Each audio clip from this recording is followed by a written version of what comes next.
Forget Jeff Bezos, Elon Musk, or any modern billionaire. The richest man in history lived over 700 years ago, a West African king who controlled nearly half of the world's gold supply. His name?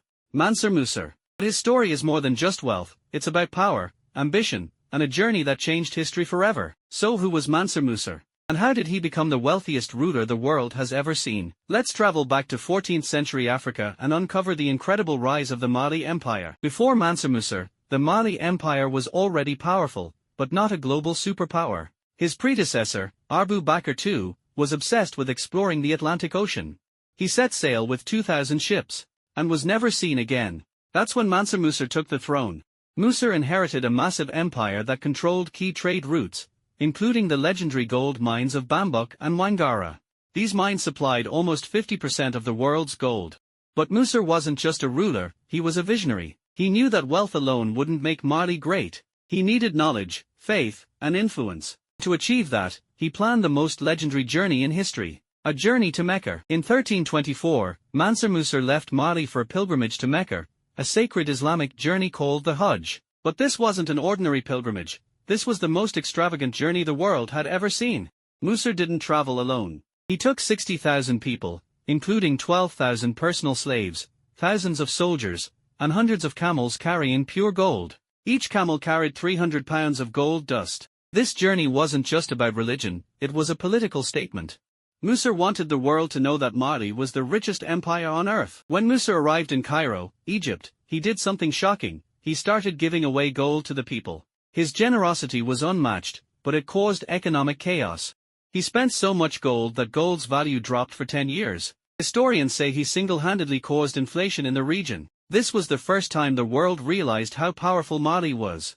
Mansa Musa's name spread across Africa, the Middle East, and even Europe. After months of traveling across the Sahara Desert, Mansa Musa finally arrived at his ultimate destination, Mecca, the holiest city in Islam. But even in this sacred place, his wealth and generosity amazed everyone. Mansa Musa performed the Hajj, fulfilling one of the 5 pillars of Islam. He prayed at the Kaaba, donated vast amounts of gold to Islamic scholars, and even built mosques along his journey. But his presence also caused tension. Some local leaders saw him as an outsider flaunting his wealth, while others saw him as a divine ruler sent by Allah. Despite this, Musa strengthened Mali's ties with Islamic scholars, merchants, and rulers. This pilgrimage wasn't just a religious journey, it was a political and economic power move. After leaving Mecca, Mansa Musa's journey home took him through Egypt, the Middle East, and North Africa. Everywhere he went, he collected books, scholars, architects, and artists. He wasn't just bringing back gold, he was bringing knowledge. When he finally arrived home, Musa transformed Mali. He ordered the construction of grand mosques,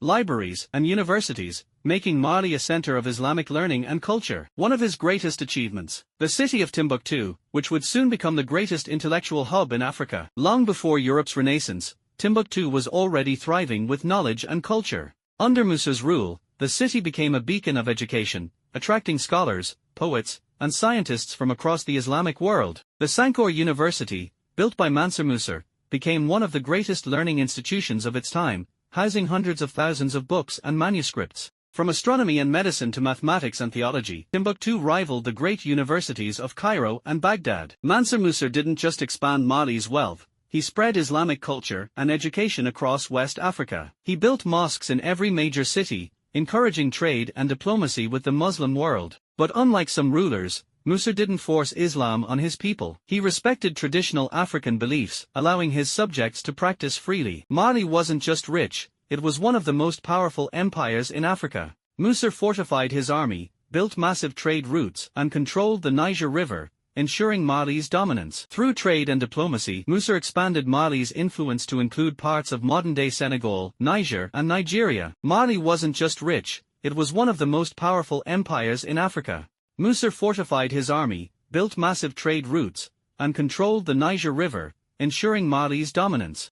Through trade and diplomacy, Musa expanded Mali's influence to include parts of modern-day Senegal, Niger, and Nigeria. But no empire lasts forever. After Musa's death, his successors struggled to maintain control. Trade routes shifted, rival kingdoms rose, and by the 16th century, Mali had fallen. Today, Historians estimate Mansa Musa's wealth at $400 billion to $500 billion in today's money, making him richer than anyone in history. Mansa Musa wasn't just a rich king, he was a game-changer, who shaped the course of African history. Was he truly the richest person ever? Let us know in the comments below. Mansa Musa's wealth may have faded, but his story remains legendary. Mali became a global powerhouse, and his name is still remembered as the richest ruler of all time.